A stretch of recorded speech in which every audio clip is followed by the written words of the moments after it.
Quand Mai a dit à Maki de tout détruire, elle a pris ça premier degré.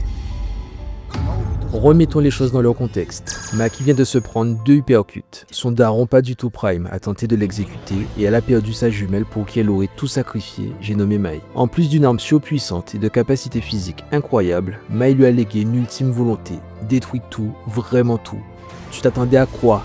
Qu'elle aille prendre le café avec les hommes du clan Zenin pour discuter de leur gestion désastreuse du clan? Il n'y a que la vengeance froide et silencieuse au bout du chemin, pas le temps de niaiser. Une fois sorti de l'entrepôt, c'est tuer ou être tué, point barre. Mais dans la séquence sanguinolente qui va suivre, le meurtre de sa mère pose question. Et pour le comprendre, il faut revenir aux sources. D'un côté, tu as Ogi, son géniteur, parce qu'à ce niveau, c'est un géniteur et pas un paternel. Une sombre merde, oui, mais honnête dans l'expression de son mépris. Tellement médiocre qu'il s'est enfermé dans l'illusion que c'est uniquement à cause de sa descendance qu'il n'est pas devenu chef. Étouffe-toi dans ton seum, l'ancien. De l'autre, tu as la mère sans nom, plus occupée à préserver son honneur que de sauver ses filles. J'imagine même pas l'enfer de grandir avec une mère qui regarde ailleurs pendant qu'on te piétine et qu'on te traite comme une moins que rien. Quand elle dit à Maki de faire demi-tour, on est tenté de penser qu'elle voulait la sauver, mais c'est bien plus vicieux que ça. N'y voit pas de la bienveillance, je pense qu'on se trompe lourdement sur la question. Même si ça reste volontairement flou, en réalité, la mère de Maki voulait simplement éviter que ça dégénère et que ça souille encore plus son honneur. Le QG a dit « Satoru Gojo est accusé de complicité dans les événements survenus à Shibuya. Il est banni à perpétuité du monde de l'exorcisme. Quiconque tentera de le libérer sera considéré comme un criminel. » La mère de Maki était informée de ce qui se passait. En allant récupérer les objets maudits, Maki devenait ouvertement une traîtresse et par conséquent un opprobre pour sa mère.